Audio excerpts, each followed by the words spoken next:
안녕하십니까 재림 성도 여러분. 오늘은 제8과 믿음의 거인 여호수아와 갈렙을 연구해 보도록 하겠습니다. 먼저 용기와 믿음의 거인 여호수아의 모본된 삶의 행적을 좀 살펴봅시다. 여호수아는 에브라임 지파에 속한 눈의 아들입니다. 본래 이름은 호세아인데 민수기 13장 16절을 보시면 모세가 그를 여호수아로 부릅니다. 이는 모세가 땅을 정탐하러 보낸 자들의 이름이라 모세가 눈의 아들 호세아를 여호수아라 불렀더라. 호세아와 여호수아는 같은 이름의 두 형태로 뜻은 하나님이 구원하시다 이죠. 나중에 느헤미야 8장 17절을 보시면 예수아로 발음도 했습니다. 여호수아 1장 1절에 여호수아는 모세의 수종자, servant로 명명되었는데 그 의미는 모세의 제자이자 부관을 의미합니다. 여호수아가 구약 성경에 처음 등장하는 장면은 출애굽 이후 아말렉과의 전투 때이죠. 여기서 여호수아는 전적으로 모세에 의존된 인물로 등장합니다. 모세가 손을 쳐 올리면 여호수아는 아말렉군을 공격했고 내리면 후퇴했습니다. 여호수아는 이 영적인 측면에서도 모세의 제자로 제시되고 있습니다. 모세가 시내산에서 언약을 맺은 후에 시내산에서 40일을 보낼 때 모세는 아론과 훌은 백성들과 더불어 있도록 했고 여호수아만을 데리고 올라갔다고 출애굽기 24장 12절 14절에서 기록하고 있습니다.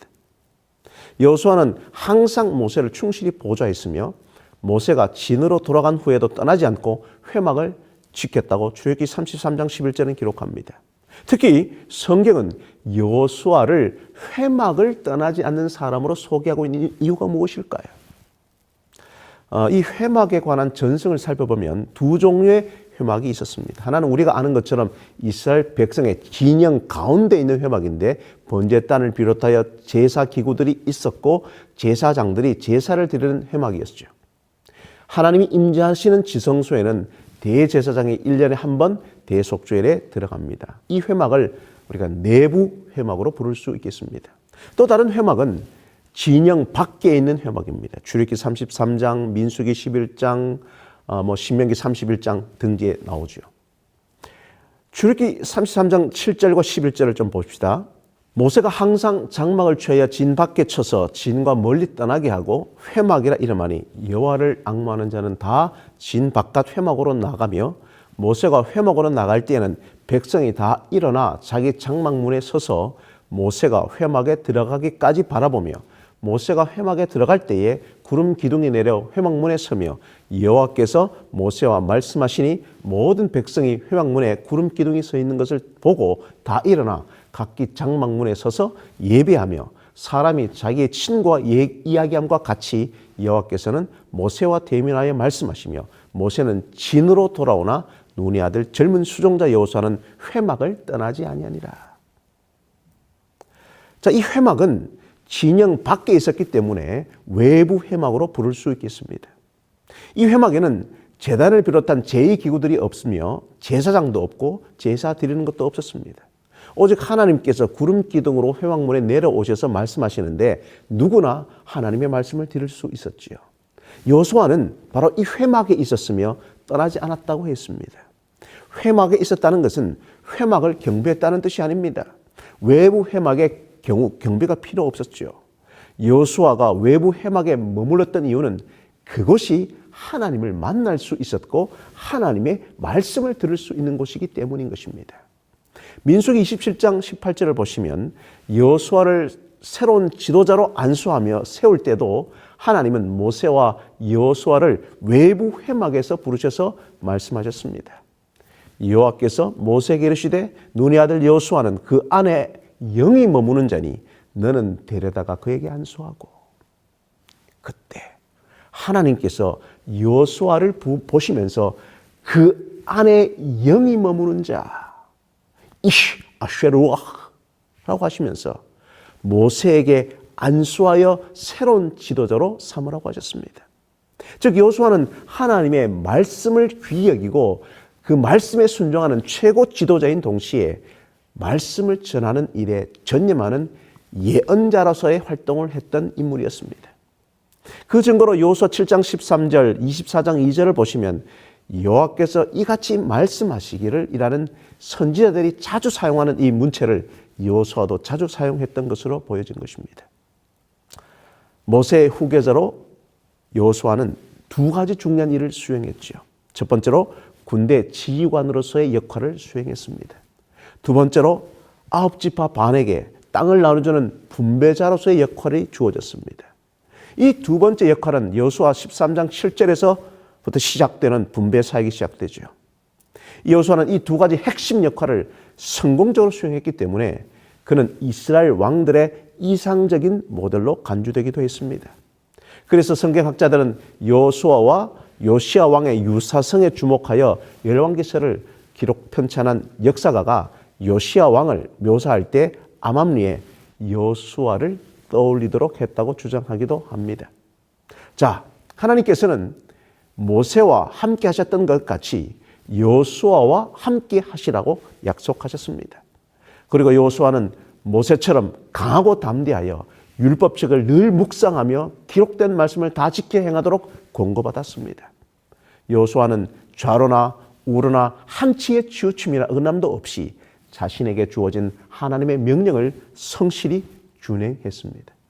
그는 매우 신중한 지도자였기 때문에 요단강을 건너기 전에 먼저 정탐꾼을 여리고 성으로 보내 정세를 탐색하게 했으며 매우 믿을 만한 협조자 라합을 통해 귀중한 정보를 얻은 후에 가나안 땅에 진입하여 여리고 성을 포위한 후 신앙적인 방식으로 성을 함락시켰으나 라합의 일가족은 약속한 대로 살려줘서 이스라엘 공동체 안에 살게 하였습니다.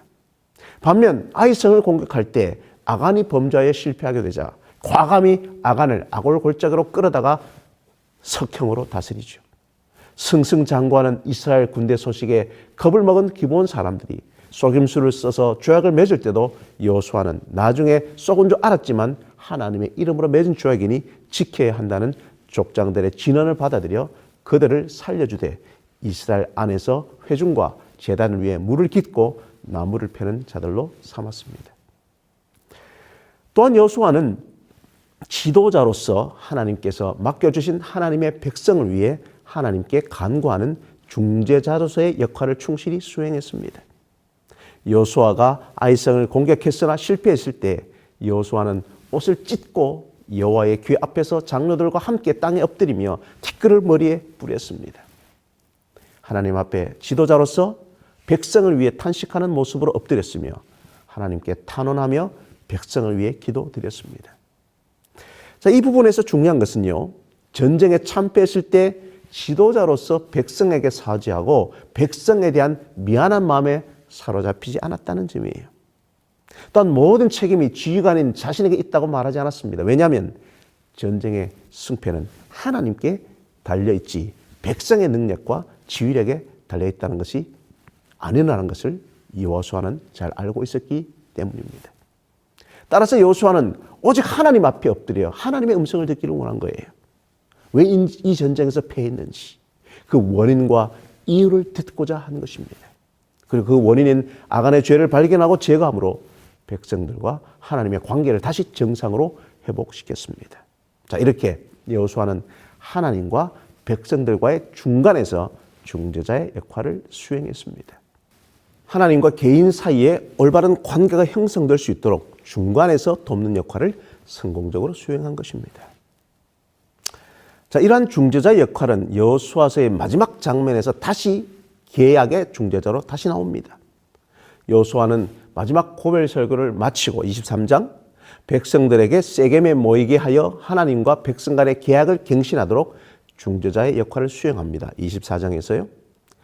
가나안 땅에 정착한다는 것은 또 다른 유혹, 즉 우상 숭배라는 유혹에 직면하기 때문에 백성들의 마음을 바로잡을 필요가 있었기 때문입니다. 그렇기에 하나님이 지금까지 이스라엘 백성을 선택하여 인도한 역사를 회고하면서 이제 이스라엘 백성이 오직 여호와 하나님을 선택할 때임을 강조합니다. 여호수아가 먼저 오직 나와 내 집은 여호와를 섬기겠노라고 선언하면서 백성들이 자신을 따라 결단하기를 촉구했고 백성들도 한 목소리로 하나님만을 섬기겠다고 결단했습니다.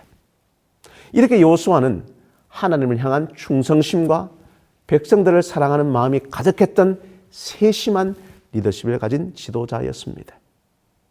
이렇듯 여호수아는 지도자로서 참으로 믿을 만한 사람이었습니다.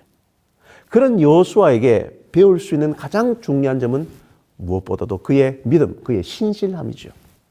그의 스승 모세가 살아있는 동안에 철저히 제자로서, 종으로서, 부관으로서 이인자의 모습과 자세를 견지했습니다. 광야 40년 동안 모세의 지도력에 대한 도전은 수없이 있었어. 여호수아는 누구보다도 가까이서 모세를 보필했기 때문에 그의 일거수일투족에 대해 상세히 알고 있었으며 인간적인 면을 누구보다도 직접적으로 목격했을 것입니다. 그러니 그가 한순간 헛된 마음을 품기만 했다면 불평하는 백성들을 이용하여 스승인 모세를 밀쳐내고 자신이 최고 지도자의 위치에 오를 수도 있었을 것입니다. 동서고금의 역사를 놓고 볼 때 측근의 배신으로 몰락한 지도자가 얼마나 많았습니까? 그러나 여호수아는 한순간도 스승의 자리를 탐내거나 자신의 존재를 드러내려는 흑심을 품은 적이 없습니다. 오히려 스승의 위치에 어떤 손상이 올까 염려했던 사람이었습니다. 민수기 11장을 보시면 70명의 장로들에게 모세의 영을 나누어 줄 때 엘닷과 메닷이 예언을 하자 여호수아는 그들이 모세와 같은 예언자로서 자청할까 봐 염려하여 열정적으로 문제의 심각성을 모세에게 알리기도 했습니다.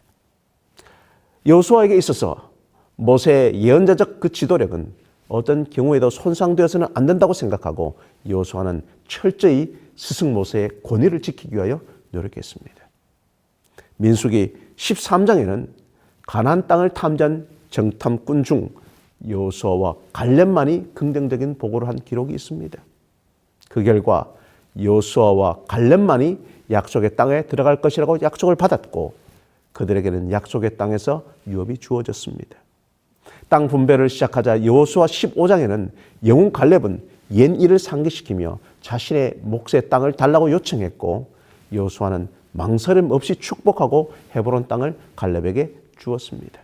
그리고 19장 49절 51절은 가장 뛰어난 영웅이 마지막에 등장하여 매우 인상적이고 장엄한 마무리를 합니다. 여호수아 19장 49절 51절 말씀입니다.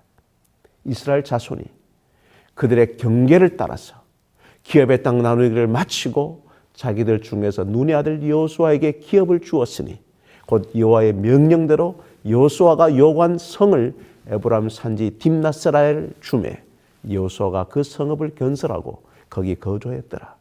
제사장 엘라살과 눈의 아들 여호수아와 이스라엘 자손의 지파의 족장들이 실로에 있는 회막 문 여호 앞에서 제비 뽑아 나눈 기업이 이러하니라. 이에 땅 나누는 일을 마쳤더라. 이 말씀의 내용은 여호수아 자신은 이스라엘 백성들이 경계선을 따라 땅 나누기를 다 마친 이후에 자기들의 땅에서 얼마를 떼어준 땅을 자신의 몫으로 받았습니다. 그들은 에브라임 산간지방에 있는 딥낫세라를 그들에게 주어 여호수아는 거기에 성읍을 세우고 그곳에서 살았습니다. 여호수아가 받은 딥낫세라는 에브라임 지파의 중앙산지에 있는 땅이지요. 여기에서 우리는 참 지도자의 모습을 엿볼 수 있습니다. 가나안 땅 정복과 분배의 1등 공신은 바로 여호수아죠. 그렇지만 그는 자신의 몫을 먼저 챙기지 않고 제일 나중에 받았습니다. 그것도 이미 살기 좋게 갖추어진 성읍이 아니라 거친 산간지방이었습니다. 그래서 그는 성읍을 다시 세워야 했습니다. 지도자로서 얼마든지 먼저 좋은 땅을 요구할 수 있었겠지만 백성들이 다 빠짐없이 분배를 받은 이후에 비로소 자기 몫을 챙긴 것입니다. 그것도 좋은 것이 아니라 오히려 딥낫세라였어요. 딥낫세라 단어 자체의 의미를 살펴보면 더 명확해집니다. 이 딥낫세라는 두 단어로 구성되어 있는 단어죠. 첫 번째 단어 딥나르는 세마다, 이 분배하다를 뜻하는 이 만화에서 유래했죠. 몫이나 영토를 의미합니다. 두 번째 단어는 동사 세라흐입니다. 이는 초과 그리고 남은 것을 의미합니다. 결국 여호수아의 성읍의 이름이 딥낫세라는 남은 부분이나 남은 영토입니다. 다른 사람 좋은 거 다 주고 남은 거친 산간지방의 찌끄러기 땅이지요.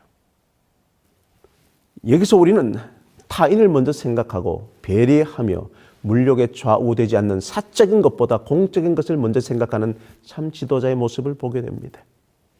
여호수아의 비전은 나와 내 집은 내 백성을 다스리겠나라고 선포하며 왕이 되는 것이 아니라 오직 나와 내 집은 여호와를 섬기겠나라고 선포하며 오직 하나님께만 충성하는 모습을 통해 백성들도 오직 하나님만 섬기는 모본을 보여주는 것이기 때문인 것입니다. 자, 다음 살펴볼 믿음의 거인, 용기의 사람 갈렙의 행적을 좀 살펴보겠습니다. 여호수아 14장 6절부터 15절의 말씀인데요. 그때에 유다 자손이 길갈에 있는 여호수아에게 나아오고 그니스 사람 여분느의 아들 갈렙이 여호수아에게 말하되 여호와께서 가데스 바네아에서 나와 당신에게 대하여 하나님의 사람 모세에게 이르신 일을 당신이 아시는 바라. 내 나이 40세에 여호와의 종 모세가 가데스 바네아에서 나를 보내어 이 땅을 정탐하게 하셨으므로 내가 성실한 마음으로 그들에게 보고하였고 나와 함께 올라갔던 내 형제들은 백성의 간담을 높게 하였으나 나는 내 하나님 여호와께 충성하였으므로 그날에 모세가 맹세하여 이르되 내가 내 하나님 여호와께 충성하였은즉 내 발로 밟는 땅은 영원히 너와 내 자손의 기업에 되리라 하였나이다. 이제 보소서 여호와께서 이 말씀을 모세에게 이르신 때로부터 이스라엘이 광야에서 방황하는 이 45년 동안을 여호와께서 말씀하신 대로 나를 생존하게 하셨나이다. 오늘 내가 85세로세 모세가 나를 보내던 날과 같이 오늘도 내가 여전히 강건하니 내 힘이 그때나 지금이나 같아서 싸움이나 출입에 감당할 수 있으니 그날에 여호와께서 말씀하신 이 산지를 지금 내게 주소서. 당신도 그날에 들으셨거니와 그곳에서는 아낙 사람이 있고 그 성읍들은 크고 견고할지라도 여호와께서 나와 함께 하시면 내가 여호와께서 말씀하신 대로 그들을 쫓아내리다 하니 여호수아가 여분네 아들 갈렙을 위하여 축복하고 헤브론을 그에게 주어 기업을 삼게 하며 헤브론이 그니스 사람 여분네 아들 갈렙의 기업이 되어 오늘까지 이르렀으니 이는 그가 이스라엘의 하나님 여호와를 온전히 쫓았습니다. 헤브론의 옛 이름은 기랏 아르바라. 아르바는 아낙 사람 가운데 가장 큰 사람이었더라. 그 땅에 전쟁이 그쳤더라. 자, 여러분, 이 갈렙이라는 이름은 히브리어로 이 좀 부정적인 의미인 개라는 뜻을 갖고 있습니다. 제 학창 시절 제 별명과도 좀 같은데요. 제 별명은 이렇게 표현하기는 좀 어렵지만은 우리나라 토종개를 갖고 있는 그 뜻을 갖고 있는 별명을 갖고 있습니다. 하지만 이 개라는 의미는 긍정적인 면으로 해석해 보면 개는 주인에 대하여 매우 충성스러운 동물이듯 갈렙은 하나님에 대해 매우 충성스러운 믿음을 가지고 있었습니다. 갈렙은 이 그니스 사람 여분네의 아들로서 가나안 땅을 탐지할 때 유다 지파의 대표로 뽑힌 사람입니다. 12명의 정탐꾼 중 10명이 매우 부정적인 보고를 하자 갈렙은 올라갑시다. 올라갑시다. 올라가서 그 땅을 점령합시다. 우리는 반드시 그 땅을 점령할 수 있습니다. 라고 강력히 주장했죠. 그러자 부정적인 보고를 한 사람들이 보다 강력한 목소리와 자세로 아낙 자손 앞에서는 우리는 메뚜기와 같을 뿐이라며 극단적인 회의론을 펼치자 민수기 13장 33절에 갈렙과 여호수아는 그들이 오히려 우리의 밥이라고 주장하면서 점령할 것을 강력히 주장했습니다.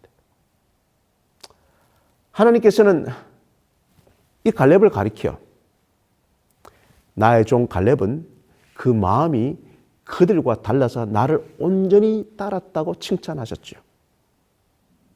민수기 14장 24절을 보시면 바로 이 나의 종이라는 호칭은 신임할 수 있고 충성을 다하는 부하를 가리키는 용어로서 이 표현을 통해 알 수 있는 것은 갈렙이 하나님으로부터 신임을 받고 또 하나님께 충성을 다하는 인물이라는 사실을 우리가 알 수 있는 것입니다. 자, 그런데 여러분, 민수기 14장 24절에 나의 종 갈렙은 그 마음이 그들과 달라서라고 번역된 히브리어 원어를 보시면 하나님은 갈렙을 그들과는 다른 영, 누아흐 아헤렛, 그들과 다른 영을 가진 사람이라고 표현하고 있어요. 갈렙이 다른 사람과 달리 하나님께 용감하게 충성할 수 있었던 것은 갈렙이 원래 용맹했기 때문이 아니고 원래 위대한 인물이 아니었어요.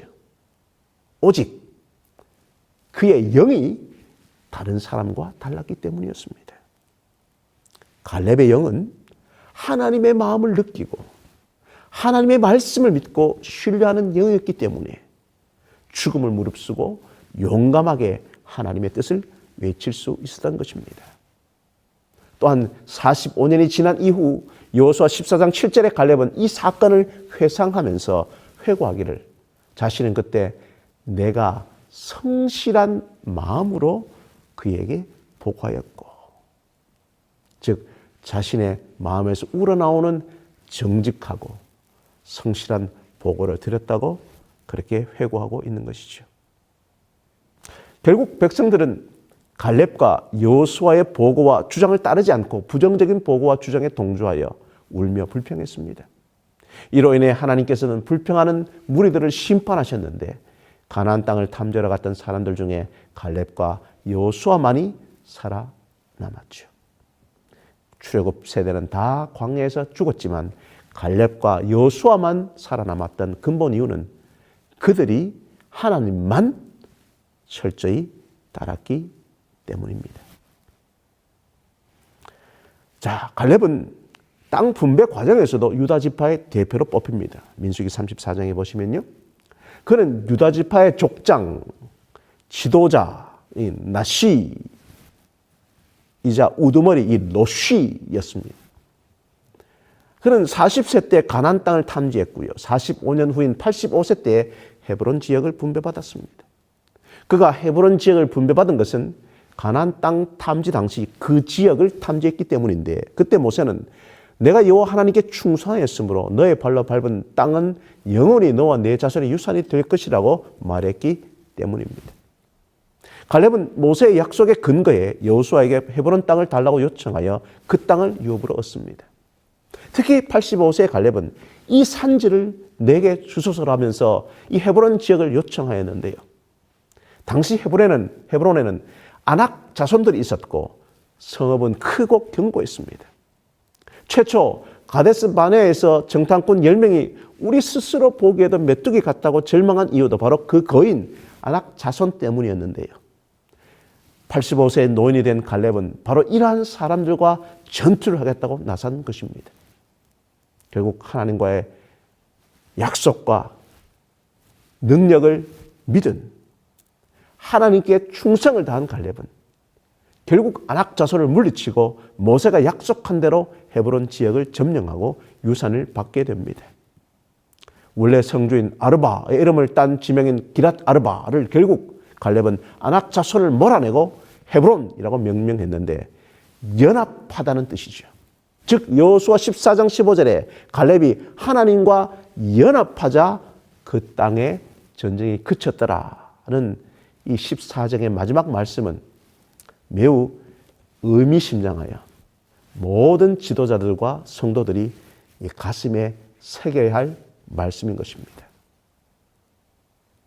이처럼 갈렙이 유다 지파의 대표로, 그리고 그가 그 자신이 원하는 지역을 유산으로 분배받을 수 있었던 근본 이유는 그가 충성스럽게 하나님을 따랐기 때문인 것입니다.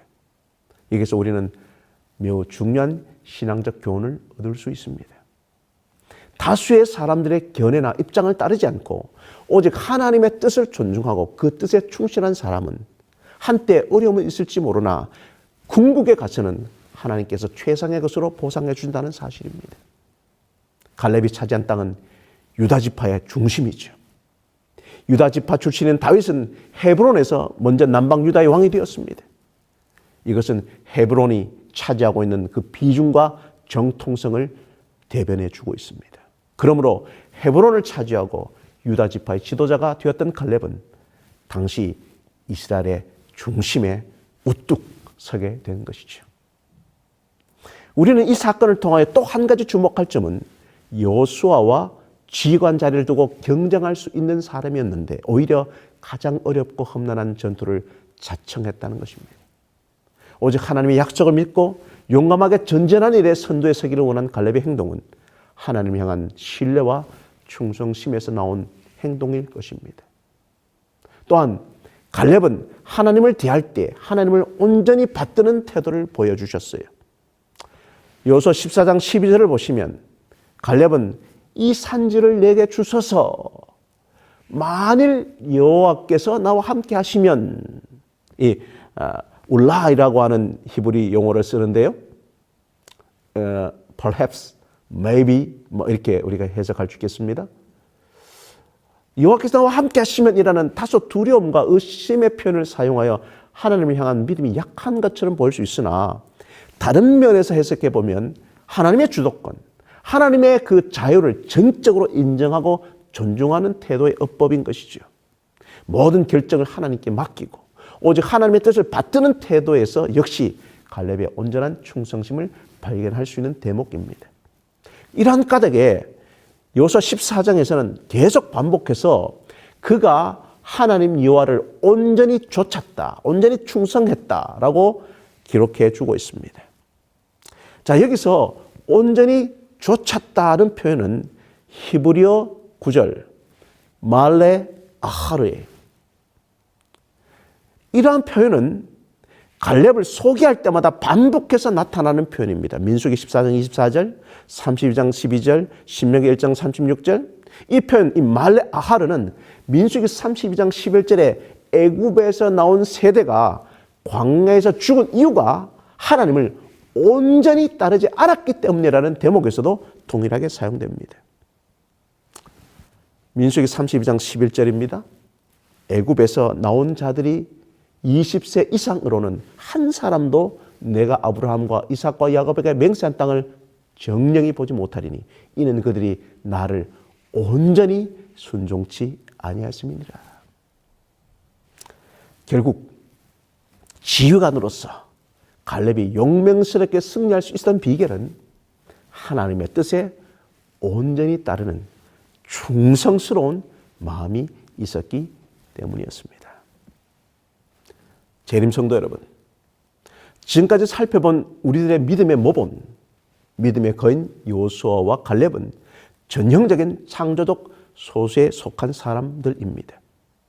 많은 사람들이 부정적인 사고를 하고 그로 인해 하나님을 의지하지 못할 때에 오직 함께 하실 분은 하나님뿐이고 하나님이 함께 하시면 어떤 난제도 능히 해결할 수 있다는 확신과 믿음을 가지고 길과 방향을 제시한 지도자였죠.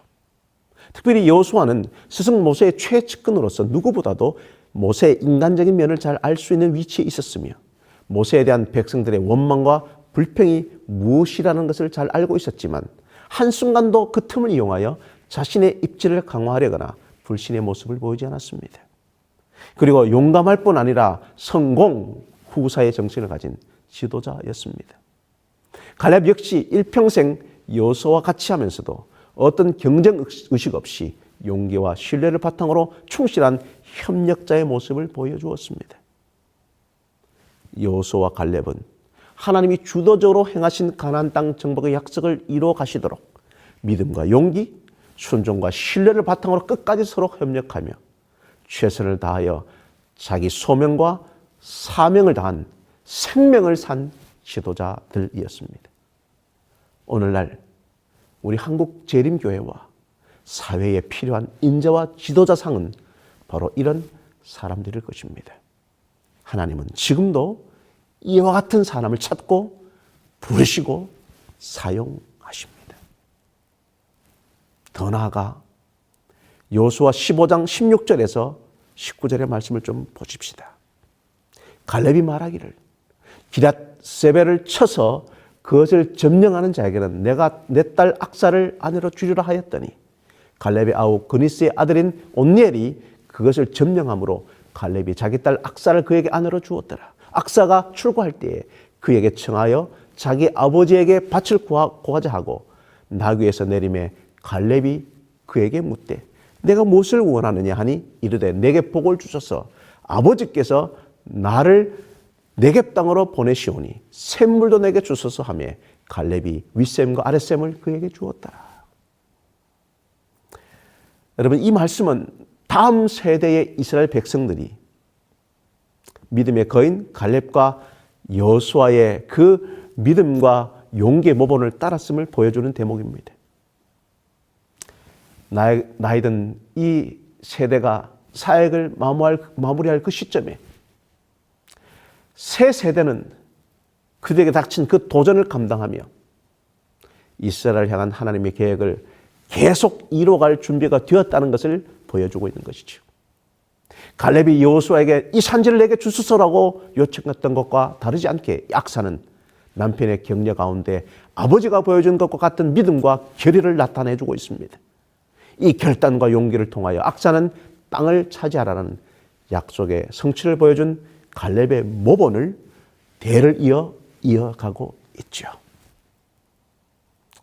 이번 과의 기억절 히브리서 13장 7절의 말씀입니다. 하나님의 말씀을 너희에게 일러주고 너희를 인도하던 자들을 생각하며 그들의 행실의 결말을 주의하여 보고 그들의 믿음을 본받으라. 재림 성도 여러분, 저는 지난 과거에 우리 한국 재림교회 선교 사역을 위하여 충성스럽게 헌신하고 책임졌던 여호수아와 갈렙 같았던 믿음의 선배들의 신앙 모본을 보며 성장했습니다. 그래서 저는 믿음의 거인들이었던 그 모든 분들을 존중하고 존경합니다. 그러나 지금 저에게는 우리 다음 세대의 신앙 전수와 선교가 가장 큰 숙제입니다. 큰 선교적인 담론을 이야기하기 전에 저희의 자녀들에게 우리의 영적 유산을 물려주기 참 어렵습니다. 왜일까요? 이 모든 책임은 우리 공동체의 구조적인 문제도 있겠지만은 근본적으로는 저 자신에게 있습니다. 부조와 선지자 512페이지의 말씀입니다. 갈렙의 요구는 명예나 세력을 얻으려는 욕망에서 나온 것이 아니었다. 용감한 노전사는 백성들에게 하나님께 영광을 돌리고 저희 조상들이 정복할 수 없다고 생각했던 땅을 완전히 정복하도록 격려하는 모본을 보이고자 하였다. 이 시간 저는 제 자신을 향하여 엄하게 물어봅니다. 나의 모든 삶과 믿음의 모습이 내 자녀들에게 모본이 되었나? 나의 삶의 앞모습을 신경 쓰고 꾸미고 살았지만은 나의 삶과 신앙의 뒷모습은 어떠한가? 나는 다음 세대들에게 진정한 어른으로 살아가고 있는가? 그들에게 든든한 어른이 되어주고 있는가? 눈 내린 들판을 밟아갈 때는 모름지기 그 발걸음을 어지러이 말라. 오늘 나의 걷는 발자국은 반드시 뒷사람의 이정표가 될 것이니. 오늘 이 시간 우리 재림신앙을 가진 모든 공동체에 속한 여러분, 우리 다 함께 이렇게 기도하기를 요청합니다. 하나님 아버지, 우리에게 믿음과 용기를 가지고 신앙을 이룰 다음 세대를 주시옵소서. 편만한 사단의 영향력에서 그들을 건져주시고 여호수아와 갈렙 같은 믿음의 사람이 일어나도록 하나님 인도하옵소서. 우리의 부족함을 용서하시며 소중한 이들에게 모본을 보이게 도와주시옵소서.